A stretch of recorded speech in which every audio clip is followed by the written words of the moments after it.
Look at a stranger's face for 1 second. Without deciding to, you already have a verdict. Competent, trustworthy, probably smart. You did not reason your way there, it just arrived, fully formed, before you noticed. And that instant, unearned certainty quietly decides court cases, job offers, and even elections. It is called the halo effect. One thing you can see about a person, usually how attractive or warm they are, bleeds into everything you cannot see. So you assume the good-looking, likable person is also kinder, smarter, and more honest. It is one of the oldest documented flaws in human judgment. A word we still use was coined a century ago watching one army officer rate pilots and get it wrong in a way he could not feel. And that is the eerie part.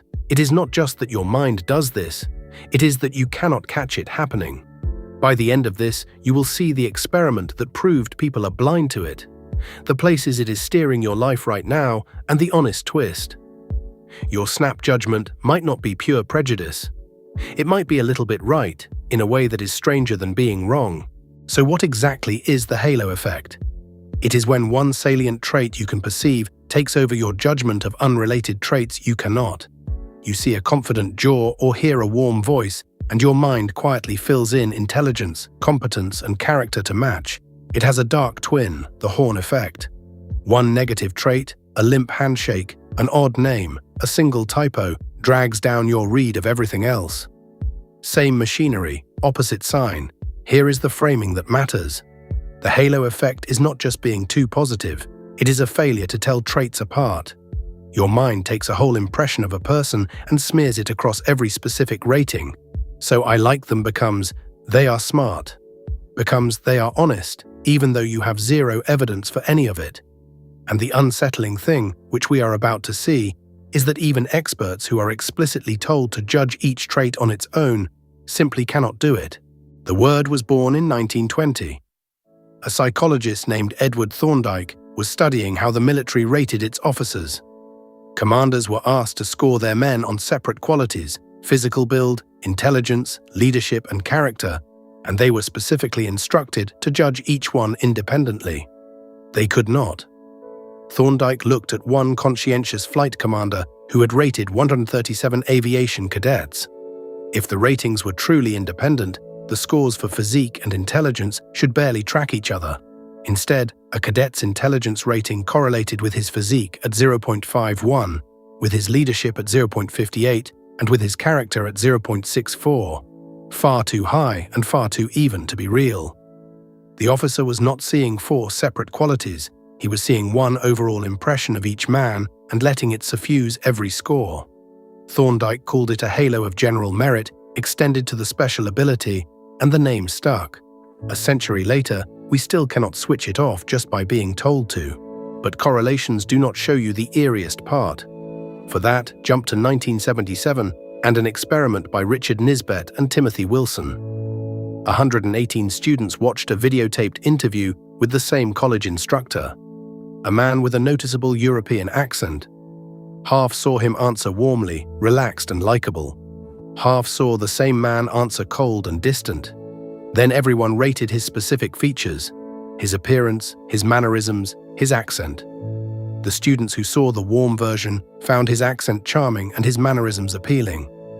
The students who saw the cold version found the very same accent irritating and the same mannerisms off-putting.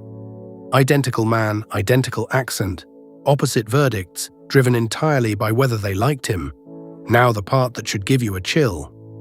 The researchers asked the students whether their liking had influenced how they rated his accent. They said no. If anything, some of them thought it worked the other way around, that judging his accent had shaped how much they liked him. Every one of them was wrong about the direction of causation in their own head. They could not feel the halo bending their judgment, even as the data caught it red-handed. Once you know it is there, you see it deciding real outcomes. In the courtroom, a review pooling many studies found that mock jurors returned fewer guilty verdicts for attractive defendants and recommended lighter sentences. But keep the honest caveat, that advantage was nil for some crimes, and it can even backfire when the good looks were part of the con, like a swindle. In grading, students marked the exact same essay higher when they thought an attractive person wrote it, and the boost was biggest for the weak essay. Good looks literally rescued bad work. In hiring, economists found that plainer-looking workers earned meaningfully less, a penalty of roughly 5 to 10%, holding the job and qualifications constant. Real money over a real career. And in politics, the most jarring one.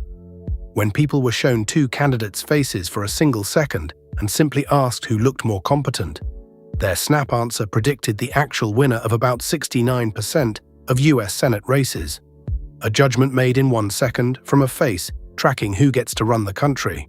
Why does the mind insist on doing this?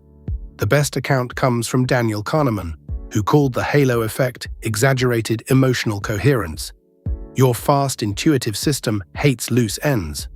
Handed a few facts about a person, it builds the simplest, most consistent story it can, and a person who is warm and attractive is easiest to file as simply all good. So it fills in the blanks to match. The felt sense of "I like this person" then gets misread as information about their specific qualities. You feel the glow and pin it on the accent, the essay, the competence. And because the judgment is made almost instantly, in Todorov's study, in under a second, it happens before your slow, deliberate mind even wakes up. That is why willpower does not fix it. You cannot decide not to have already judged. Now the twist, and this is where the honest version leaves the slop version behind. The famous slogan is, "What is beautiful is good." But when researchers pooled all the studies in 1991, the real picture was more precise and more interesting. The effect is only moderate, not sweeping, and it is not the same for every trait. We strongly assume attractive people are more sociable and more competent. But for honesty, for kindness, for genuine concern for others, the halo nearly vanishes. We flatter beautiful people into being fun and capable, not into being good. That single distinction is something almost no one tells you. And then it gets harder. A rival review found a kernel of truth.